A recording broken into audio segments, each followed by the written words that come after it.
அனைத்து ஊடக நண்பர்களுக்கும் எங்களது வணக்கங்களையும் நன்றியும் தெரிவித்துக் கொள்கிறோம். நேற்று அனகாபுத்தூரில் வீடுகள் இடிக்கப்படுவது தொடர்பாக மக்களின் நியாயங்களை உலகிற்கு எடுத்துச் சொல்வதற்காக நாங்கள் ஊடகங்களுக்கு மீண்டும் எங்களது நன்றியை நாங்கள் தெரிவித்துக் கொள்கிறோம். இந்த அடையாறு ஆற்றங்கரை மற்றும் சென்னையில் இருக்கக்கூடிய நதிநீர் பாதுகாப்பு என்கின்ற திட்டத்தின் கீழாக ஆற்றங்கரையோரத்திலே வாழக்கூடிய மக்களை அப்புறப்படுத்துகின்ற பணி கடந்த 10 ஆண்டுகளாக நடந்து வருவது நாம் அனைவரும் அறிந்த ஒன்று. ஆனால் இந்த மக்களை அகற்றப்படுகின்ற இந்த திட்டமானது அறிவியல் முறைப்படியும் மக்களினுடைய நலன்களை கருத்தில் எடுத்துக்கொண்டும் நடக்கவில்லை என்பதை நாங்கள் பகிரங்கமாக குற்றம் சாட்டுகிறோம். அறிவியல் முறைப்படி நடப்பதென்றால் ஆற்றின் கரைகள் முறையாக அளக்கப்பட்டு அந்த அடிப்படையில் எது ஆக்கிரமிப்பு, எது நதியின் கரை, எது ஆற்றினை பாதுகாப்பதற்கான வழிமுறை என்பது குறித்தான வெளிப்படையான எந்தவிதமான ஆய்வுகளும் திட்டமும் கலந்து ஆலோசிக்கக்கூடிய ஜனநாயக முறையும் நடக்காமல் மக்கள் அப்புறப்படுத்தப்பட்டுக் கொண்டிருக்கிறார்கள் என்பதை சமயத்திலே நாங்கள் குற்றச்சாட்டுகளாக முன்வைக்க விரும்புகிறோம். 2015 சென்னை வெள்ளத்தின் பொழுது செம்பரம்பாக்கம் ஏரி திடீரென திறந்து விடப்பட்ட காரணத்தினால் பெருமளவிலே மக்கள் பாதிக்கப்பட்டால் என்கின்ற உண்மை நாம் அறிவோம். அது முழுக்க முழுக்க அதிகார வர்க்கத்தினுடைய தவறினால் நடந்த ஒரு மாபெரும் குற்றமாக நாங்கள் அச்சமயத்தில் முன்வைத்தோம். அதிகாரிகள் இது குறித்து முறையாக மக்களுக்கு தெரிவிப்பதும் முறையாக நீர்நிலைகளை பராமரிப்பதும் என்பது நடக்காத காரணத்தினால் மக்கள் பாதிக்கப்பட்டார்கள். அந்த வெள்ளத்தினால் மிகப்பெரிய அளவிற்கு சிக்கலுக்குள்ளானவர்கள் ஏழை எளிய மக்கள். அந்த அடிப்படையில் மறுசீரமைப்பு என்பது ஏழை எளிய மக்களினுடைய நலன்களை உள்ளடக்கியதாக, வாழ்வாதாரத்தை பாதுகாப்பதாக அமைந்திருக்க வேண்டும். ஆனால் அப்படியாக நடக்கவில்லை என்பதற்கு இப்பொழுது அனகாபுத்தூரில் நடந்து கொண்டிருக்கக்கூடிய இந்த வீடுகளை இடிக்கப்படுவது அல்லது ஆக்கிரமிப்புகளை அகற்றுகிறோம் என்கின்ற பெயரில் தமிழ்நாடு அரசு, திமுக அரசு அதிகாரிகள் மேற்கொள்ளுகின்ற இந்த போக்கு என்பது அராஜகமான, ஜனநாயக விரோதமான, ஏழைகள் விரோதமான ஒரு நடவடிக்கை என்பதை நாங்கள் இந்த சமயத்தில் பகிரங்கமாக அறிவிக்க விரும்புகிறோம். காரணம், இந்த ஆற்றினுடைய எல்லை வரையறுக்கப்படவில்லை.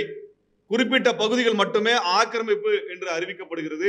அந்த குறிப்பிட்ட பகுதிகளும் ஏழை எளிய மக்களினுடைய, பாட்டாளிகளினுடைய வீடுகளாகவும் குடியிருப்புகளாகவும் இருக்கின்றன. அதே சமயத்தில் அந்த குடியிருப்புகளின் அருகாமையில் இருக்கக்கூடிய பெரிய நிறுவனங்களினுடைய நிலங்கள், கட்டிடங்கள் அவை பாதுகாக்கப்படுகின்றன. காரணம், அவை அங்கீகரிக்கப்பட்ட நிலப்பரப்பு என்று அரசு அதிகாரிகள் அறிவிக்கிறார்கள். ஆக ஆற்றினுடைய ஒரு பகுதி ஆக்கிரமிப்பு என்றும் அதற்கு அருகாமையில் இருக்கக்கூடிய பகுதி ஆக்கிரமிக்கப்பட்ட பகுதி அல்ல என்று அறிவிக்கக்கூடிய இந்த இரட்டை தன்மை என்பது இந்த அரசு அதிகாரிகள், ஆளும் கட்சியினுடைய இந்த பெரும் முதலாளிகளுடைய சார்பு நிலையை அம்பலப்படுத்துகிறது. அவ பெரிய கம்பெனிகளுக்கு சாதகமாக திட்டங்களை வகுப்பதும் நதிகளின் எல்லையை அவர் வரையறை செய்வதும் என்பது இப்பொழுது அம்பலமாகி இருக்கிறது. இதற்கான தொடர் போராட்டத்தை 2 ஆண்டுகளாக நடத்தியதற்கு பிறகு நேற்று தான் முதல் முறையாக சென்னை நதிகள் புனரமைப்பு நிறுவனம் என்ற ஒரு நிறுவனம் இருப்பதை வெளிப்படையாக அறிவித்திருக்கிறார்கள். இந்த நிறுவனத்தினுடைய ஜனநாயக தன்மை என்பது கேள்விக்குரியது. ஏனென்றால் சென்னை நதிகளை புனரமைப்பதில் அரசு அதிகாரிகள் மட்டுமே, அவர்கள் மட்டுமே முடிவெடுக்கக்கூடிய ஒரு கட்டமைப்பாக உருவாக்கப்பட்டிருக்கிறது. இதில் மக்களால் தேர்ந்தெடுக்கப்பட்ட எந்த உறுப்பினர்களும் கிடையாது, அமைச்சர் பெருமக்களும் கிடையாது, சட்டமன்ற உறுப்பினர், நதியை ஒட்டி வாழுகின்ற அந்த பகுதியில் வாழ்கின்ற மக்களினுடைய சட்டமன்ற பிரதிநிதிகளும் கிடையாது, ஜனநாயக கட்சிகளுடைய அங்கீகரிக்கப்பட்ட கட்சிகளுடைய பிரதிநிதிகளும் கிடையாது, சமூக செயல்பாட்டாளர்கள் கிடையாது, சூழலியல் செயல்பாட்டாளர்கள் கிடையாது, மனித உரிமை செயல்பாட்டாளர்கள் கிடையாது, வழக்கறிஞர்கள் கிடையாது, குடிசைகளினுடைய மறுவாழ்வுக்காக போராடக்கூடிய அமைப்புகளினுடைய பிரதிநிதிகள் கிடையாது, இங்கு ஒடுக்கப்பட்ட மக்களினுடைய பிரதிநிதிகள் கிடையாது என்று எந்த விதமான சிவில் சமூக ஈடுபாடும் இல்லாமல் வெறும் அதிகாரிகள் மட்டும் முடிவெடுக்கக்கூடிய ஒரு ஜனநாயகமற்ற அதிகார வர்க்க ஒரு நிறுவனமாக இந்த நிறுவனம் உருவாக்கப்பட்டிருக்கிறது என்பதை இச்சமயத்தில் நாங்கள் அதிர்ச்சியுடன் மக்களுக்கு தெரிவிக்க கடமைப்பட்டிருக்கின்றோம். இப்படிப்பட்ட ஒரு நிலையில் எடுக்கப்பட்ட முடிவுகள் சட்டமன்றத்தில் மக்கள் விவாதத்துக்கு உட்படுத்தப்பட்டு எடுக்கப்பட்டதா என்றால் அப்படியான எந்த விவாதங்களும் நடந்த மாதிரி தெரியவில்லை. பொது விவாதங்கள் கலந்து ஆலோசிப்பது என்பது நடந்ததென்றால் அப்படியான திட்டங்கள் எடுக்கப்படவில்லை. பாலிசி மேக்கிங்ல பாரதிய ஜனதா கட்சி கல்வி கொள்கையிலே பாலிசி மேக்கிங்கில் கலந்து ஆலோசனை செய்யவில்லை என்று குற்றம் சாட்டுகிற நாம், தமிழ்நாட்டிலே இத்தனை லட்சம் மக்கள் பாதிக்கப்படுகின்ற ஒரு திட்டத்தில் கலந்தாலோசித்தல் என்கிற ஜனநாயக நடவடிக்கையை திமுக அரசு மேற்கொள்ளவில்லை என்பதை நாங்கள் பகிரங்கமாக குற்றம் சாட்டுகிறோம்.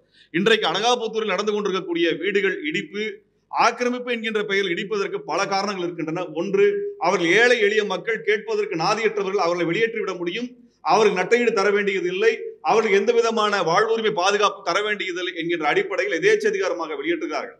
அவர்களது குடியிருப்புக்கு அருகில் இருக்கக்கூடிய பெருநிறுவனங்கள், காசா கிராண்டு போன்ற பெரிய நிறுவனங்களுடைய கட்டிடங்கள் இடிக்கப்படுவதில்லை. அவர்களுடைய திட்டங்கள், ப்ராஜெக்ட்ஸ் எதுவுமே இடிக்கப்படுவதில்லை. இன்னும் குறிப்பாக சொல்ல வேண்டும் என்றால், காசா கிராண்ட் என்கிற தனியார் நிறுவனம் அடையார் ஆற்றங்கரை ஒட்டி மட்டுமே 3-4 திட்டங்களை அவர்கள் வரையறை செய்திருக்கிறார்கள். இது எப்படி சாத்தியமானது என்கின்ற கேள்வியும் இச்சமயத்தில் முன்வைக்கின்றோம். ஆற்றின் ஒரு புறத்தில் வீடுகளை அகற்றுகிறீர்கள், மறுபுறத்தில் இருக்கக்கூடிய ஆக்கிரமிப்புகளை பற்றி பேசுவதில்லை. காரணம், அங்க தனியார் நிறுவனங்கள், கல்லூரிகள், பெரிய பெருநிறுவனங்களுடைய திட்டங்கள் வருகின்றன. ஆகவே இந்த இரட்டை தன்மையை அம்பலப்படுத்துவதற்கான ஒரு ஊடக சந்திப்பாகவும், இந்த திட்டத்தினுடைய முழுமையான சட்ட ரீதியான அங்கீகாரம் என்பது இல்லை என்பதை அம்பலப்படுத்துவதற்காகவும் இந்த சந்திப்பை நாங்கள் நடத்துகிறோம். அதே சமயத்தில் உண்மையாகவே இவர்கள் ஆற்றை தூய்மைப்படுத்துகிறார்களா, அதற்கான நோக்கம் இருக்கிறதா என்றால் அப்படி எதுவும் இல்லை.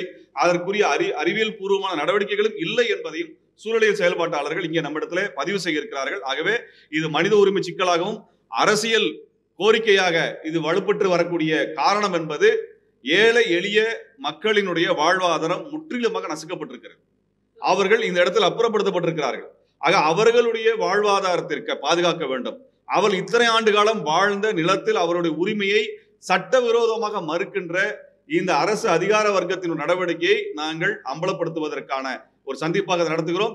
இதை மூத்த வழக்கறிஞர், தமிழ்நாட்டில் அனைத்து மக்களாலும் போற்றப்படுகின்ற வழக்கறிஞர் ஐயா பாப்பா மோகன் அவர்கள் இந்த வழக்கினுடைய நுணுக்கங்களை நம்மிடத்துல விவரித்து நம் மக்களுக்கு எளிய முறையிலே அவர் விளக்கப்படுத்துவார்.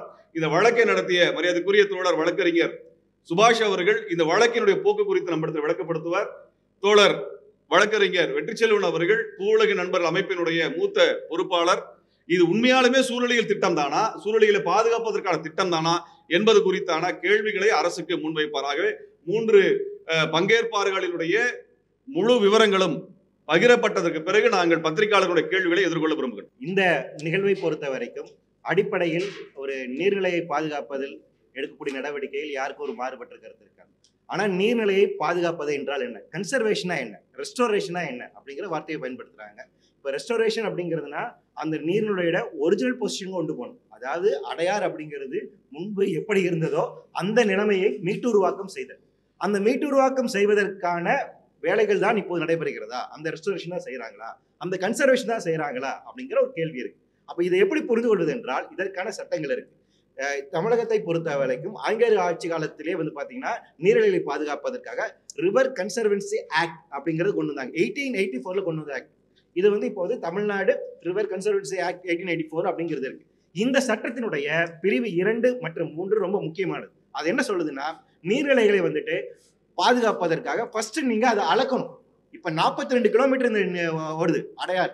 அப்ப அது ஆரம்ப புள்ளியிலிருந்து அது கடல் கொண்டு போய் கலக்கின்ற அந்த ஒரு இடைவெளிப்பட்ட இடத்துல இருக்கும். அதோட லென்த் என்ன, அதோட பிரெத் என்ன, அதோட வித் என்ன, எந்த அளவுக்கு தண்ணீர் அது கொள்ளும், எந்த ஏரியால இருக்குது, எவ்வளவு வடிகால் பகுதியில் இருக்கு, அது சார்ந்து இருக்கக்கூடிய இரிகேஷன் லேண்ட்ஸ் எவ்வளவு இருக்கு, இவ்வளவு டேட்டாவும் கெசட்ல இருக்கணும், பொதுமக்களுடைய பார்வைக்கு இருக்க வேண்டும் அப்படிங்கிற சட்டம் அப்பயும் வந்துருச்சு. அப்போ பிடபிள்யூடி இந்த ரெக்கார்ட்ஸ்ல கண்டிப்பாக இருக்கும். 2வது 2007ஆம் ஆண்டு Tamil Nadu protection of tanks and eviction of encroachments ஆக்ட்னு ஒன்று கொண்டு வந்தாங்க. அதான் தோழர் குறிப்பிட்டாங்க. அந்த உயர்நீதிமன்றத்தின் வழக்குக்கு பின்பாக கொண்டு வரப்பட்ட முக்கியமான ஒரு சட்டம். இந்த சட்டமும் கூறுகிறது, அதனுடைய இருக்கக்கூடிய பிரிவு மற்றும் 3 மற்றும் 4 என்ன சொல்லுதுன்னா, நீங்கள் எல்லா நீர்நிலைகளையும் ஆய்வு செய்ய வேண்டும், சர்வே பண்ணணும், அதனுடைய கொள்ளளவு என்ன என்பதை பொதுமக்கள் பார்வைக்கு வைக்க வேண்டும். அதற்கு பின்பாக அதில் ஆக்கிரமிப்பு இருந்தால் அவர்களுக்கு நோட்டீஸ் கொடுத்து அவர்களை எவிக்ட் பண்ணும். இதுதான் நீர்நிலை பாதுகாப்பதற்காக இருக்கக்கூடிய சட்டங்கள். இப்போ இங்க என்ன நடந்திருக்கு அப்படிங்கிற கேள்வி. 2008ஆம் ஆண்டு சென்னைக்கான செகண்ட் மாஸ்டர் பிளான் கொண்டு வராங்க. அந்த செகண்ட் மாஸ்டர் பிளான்ல சென்னையில் இருக்கக்கூடிய சூழலில் முக்கியத்துவம் வாய்ந்த பகுதிகள் என்னென்னு ஐடென்டிஃபை பண்ணியிருக்காங்க. அதுல நீர்நிலைகள் வருது. அடையாறு இருக்கு, கூவம் இருக்கு, கொற்றலை ஆறு இருக்கிறது, பக்கிங்ஹாம் கெனல் இருக்குது, பள்ளிக்கரணை மார்ஷ் லேண்ட் இருக்குது. நான் சொல்லக்கூடிய இந்த 5மே எக்கோ சென்சிட்டிவ் ஜோன். ஆனா இந்த 5 நிலைகள் இருக்கு இல்லைங்களா, இந்த 5 எக்கோ சென்சிட்டிவ் ஜோனுடைய சர்வே என்ன அப்படிங்கிறது அது மாஸ்டர் பிளான்லயும் கிடையாது, சிஎம்டியோட வெப்சைட்லயும் கிடையாது, எந்த இதுலயும் கிடையாது. இந்த 5 protected zone. Pallikaranai marsh land no development zone. அப்படின்னா அங்க யாரும் வீடு கட்டக்கூடாது. அப்படின்னா இந்த சர்வேக்குள்ள அது வருது, இந்த ஏரியாக்குள்ள வீடு கட்டக்கூடாதுன்னு அதை ரிசர்வ் ஃபாரஸ்டா டிக்ளேர் பண்ணிட்டாங்க. அந்த நோட்டிபிகேஷன் இன்னைக்கு வரைக்கும் பப்ளிக் டொமைன்ல இல்லை. அப்போ ஒரு பாதுகாக்கப்பட்ட பகுதினா என்னன்னு முதல்ல சொல்லணும் இல்லையா? அப்பதான் எனக்கு தெரியும் இங்க வீடு கட்டலாமா வேண்டாமான்னு. அப்ப நீங்க இதுதான் ஆறுன்னு நீங்க சொல்லலையே. அடையாறுடைய கொள்ளளவு இதுதான் பொதுமக்கள் பார்வையிலே இல்லையே. அப்படி இருக்கின்ற போது இந்த இடத்துல எப்படி வீடு கட்டி எப்படி கேட்க முடியும்? இது பிரச்சனை நம்பர் 1. அப்ப நீங்க உண்மையிலே நீர்நிலை பாதுகாக்க வேண்டும் என்றால் இதுதான் அடையாறு ஆறு என்று டிக்ளேர் செய்யுங்க. இதுதான் அதோட சர்வே என்று டிக்ளேர் பண்ணுங்க. இரண்டாவதாக இருக்கக்கூடியது உயர்நீதிமன்றத்தின் உத்தரவுப்படிதான் இதை செய்யறாங்க அப்படிங்கிறத ஆணைய நேற்று வந்து அவர் அறிக்கையை வந்துட்டு வெளியிட்டிருக்காங்க. உயர்நீதிமன்றம் என்ன சொல்லியிருக்கிறது? இந்த வெக்கேஷன் பெஞ்சில் ஜஸ்டிஸ் ஜி.ஆர். சுவாமிநாதன் மற்றும் லட்சுமி நாராயணன் அடங்கிய அந்த அமர்வு என்ன தீர்ப்பு கொடுக்குறாங்கன்னா, அது வந்து ஒரு தனிநபர் வந்து ஒரு 3 பேர் வழக்கு போடுறாங்க, எங்களை இடிக்க வராங்க, எங்களை இடிக்க கூடாதுன்னு சொல்றாங்க. அன்று வழக்கு வந்து அன்றைக்கு அவங்க விசாரணையை முடிச்சு வச்சிடறாங்க, அன்றைக்கே டிஸ்மிஸ் பண்ணிடுறாங்க. அவங்க என்ன சொல்றாங்கன்னா, public prosecutor sorry government player வந்து என்ன சொல்றாரு, இது ஆக்கிரமிக்கப்பட்டது, சர்வே 113 அப்படிங்கிறது ஆக்கிரமிப்புன்னு ஏற்கனவே எங்களுக்கு ரெவன்யூ ரெக்கார்ட்ஸ் இருக்குன்னு. அது என்ன ரெக்கார்ட்ஸ் அப்படிங்கிறது நீதிமன்றம் பதிவு செய்யவில்லை. ரெவன்யூ ரெக்கார்ட்ஸ் தான் சொல்றாங்களே வழிய, ஆனா பதிவு செய்யல. நமக்கு அது வந்து தெரியல என்பது அநீதியானதுங்க. அது நியாயமானது இன்னைக்கு வரைக்கும் அரசாங்கம் சொல்லல. இது வரைக்கும் அரசாங்கம் எதுவுமே அது நியாயமானது நிரூபிக்கவும் இல்லை. நாங்க நேரடியா அங்க இருக்கக்கூடிய அதிகாரிகளை பார்த்து கேட்டோம், ஆற்றின் எல்லை எதுன்னு கேட்டோம்.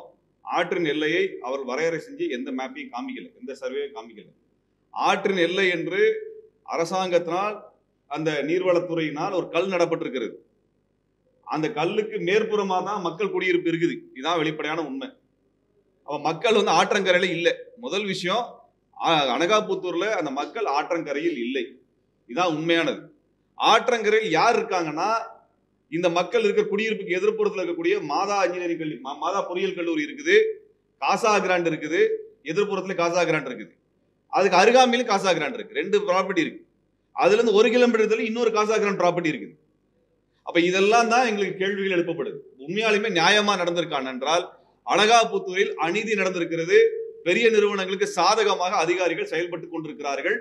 இது வந்து பிரச்சனை பெருசாயிடக்கூடாது, பெருசாவதற்கு முன்பாகவே எல்லா வீடுகளும் இடிக்கப்பட வேண்டும் என்கின்ற நோக்கத்தில் மட்டும்தான் அரசு செயல்படுகிறதே ஒழிய நீதி வழங்க வேண்டும் என்கின்ற நோக்கத்தில் அரசு செயல்படவில்லை என்று பகிரங்கமாக நாங்கள் குற்றம் சாட்டுகிறோம். அதிகாரிகள் கொடுக்கக்கூடிய தகவலின் அடிப்படையில் எந்த முடிவும் எடுப்பதற்கு முன்பு சட்டமன்றத்தில் விவாதம் செய்து, நீங்க இத்தனை லட்சம் மக்களை வெளியேற்றுகிறீர்கள், இது குறித்து என்ன விவாதம், என்ன பாலிசி மேக்கிங் நடந்திருக்குன்னா இது வரைக்கும் எதுவும் இல்லை. இது வரைக்கும் அரசும் பதில் சொல்லல. இத்தனை போராட்டம் நடந்திருக்கு. இது வரைக்கும் அரசு அதிகாரிகளோ அல்லது மக்களால் தேர்ந்தெடுக்கப்பட்ட பிரதிநிதிகளோ அமைச்சர் பெருமக்களோ யாரும் இதுவரை ஊடகத்தை சந்தித்து விளக்கம் தரவில்லை. இது 2 வருஷமா நடக்கக்கூடிய பிரச்சனை. எங்களோடது வந்து அனகாபுத்தூர் மக்களுக்கு மட்டுமல்ல, அடையாறு ஆற்றங்கரை, கூவம் ஆற்றங்கரை, கொற்றலை ஆற்றினுடைய கரை, பக்கிங்ஹாம் கால்வாயினுடைய கரை. இந்த பக்கிங்ஹாம் கால்வாயில 2000 வீடு இடிக்கிறதுக்கான நோட்டிபிகேஷன் கொடுத்திருக்காங்க. இதே முறைதான் நடக்குது. அப்புறம் என்ன சொல்றாங்க, குடிசைகளிலிருந்து வெளியேறக்கூடிய கழிவு நீரை தடுப்பதற்காக பண்றோம்ன்றாங்க. நீங்க ஆற்று கரையை வலுப்படுத்துறீங்களா அல்லது மாசுபடுத்தல் தடுக்கிறேன்னு சொல்லி பண்றதுக்கான எந்த விதமான தெளிவான அறிக்கைகள் இது வரைக்கும் இல்லை. குடிசைகளிலிருந்து வரக்கூடிய கழிவு நீர் தான் ஆத்த மாசுபடுத்துதுன்னா அங்க இருக்கிற பெரிய நிறுவனங்களுடைய எஃப்ளூயன்ட் என்ன நாங்க சொல்ல, அதுக்கு ஏதாவது ரிப்போர்ட் இருக்கானா? எந்த ரிப்போர்ட்டும் இல்லை. அப்ப இந்த மாதிரியான ஒரு குழப்பமான விஷயத்துல அவசரமா அந்த வீடுகள் எடுத்துக் கொண்டிருக்கிறாங்க. ரொம்ப குறிப்பா எங்களுடைய கவலை, மிக மிக குறிப்பான கவலை என்னன்னா, 500க்கும் மேற்பட்ட குழந்தைகளினுடைய கல்வி பாதிக்கப்பட்டிருக்கிறது. அதுக்கு தமிழ்நாடு அரசு பதில் சொல்லணும். நீங்க கொண்டு போய் நான் மறுகுடியுரிமை பண்றேன்னு சொல்றீங்களே, 20-30 கிலோமீட்டர் தள்ளி போட்டா குழந்தைங்க எந்த பள்ளிக்கூடத்துல படிக்கும்? அதுக்கான வசதி என்ன இருக்குது? இப்ப நீங்க ஏற்கனவே கண்ணகி நகர்ல இப்படிதான் கொண்டு போய் குப்பை மாதிரி எல்லா மக்களையும் கொட்டினீங்க. கண்ணகி நகர், பெரும்பாக்கத்துல உயர்நிலை கல்வி பள்ளிக்கூடங்கள் எத்தனை இருக்குது? எத்தனை மேல்நிலை கல்விக்கூடங்கள் இருக்குது? எத்தனை கல்லூரிகள், அரசு கல்லூரிகள் இருக்குன்னு இதுவரைக்கும் ரிப்போர்ட் இல்லை. ஏதாவது அரசு மருத்துவமனை இருக்குதா? எத்தனை அந்த அரசு மருத்துவமனை எத்தனை பேருக்கு சிகிச்சை பண்ண முடியும்? ஏதாவது கணக்கு இருக்குதா? எந்த கணக்கும் கிடையாது. அப்ப இத்தனை லட்சம் மக்களை கொண்டு போய் கொட்டிடுறீங்க. இது திரும்ப திரும்ப நடந்துகிட்டே இருக்குது. அதனால எங்களுடைய கேள்வி என்பது, இது முறையாக நடக்கவில்லை. ஆகவே மக்களிடத்தில் நாங்கள் தெரிவித்துக் கொள்வது என்பது, இது நேர்மையாக நடக்கல. அரசு சொல்லக்கூடிய ஒரு காரணம் கூட உண்மையான காரணங்கள் கிடையாது. அரசு பொய் சொல்லுகிறது என்பதை தான் நாங்கள் சொல்ல வேண்டியது இருக்கிறது. ஆகவே நாங்கள் இது குறித்து எந்த விதமான விளக்கமும் அளிப்பதற்கு தயாராக இருக்கின்றோம். நீதிமன்றத்தில் மட்டுமல்ல, மக்கள் மன்றத்தில் மட்டுமல்ல, ஊடகத்தில் நம்ம பதில் சொல்ல தயாரா இருக்கிறோம். நீங்கள் கேள்வி கேட்டீங்கன்னா நாங்கள் பதில் சொல்ல தயாரா இருக்கோம். இப்ப இது வரைக்கும் கிட்டத்தட்ட ஒரு 600 வீடுகள் வரைக்கும் சொல்லியிருக்கிறாங்க.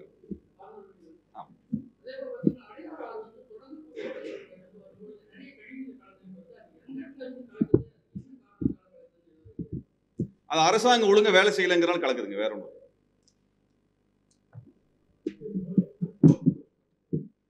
ரொம்ப நன்றிங்க. நீங்க தான் மக்களுடைய பிரச்சனையை கொண்டு போயிருக்கிறீங்க. அதனால அந்த மக்களுக்கு ஏதாவது நீதி கிடைக்கும் என்றால் அது உங்களுடைய பங்களிப்பு மிக முக்கியமான காரணமாக இருக்கும் என்பதால் உங்களுக்கு நீங்கள் நன்றி தெரிவிக்கின்றோம். ரொம்ப முக்கியமான ஒரு கோரிக்கைங்க.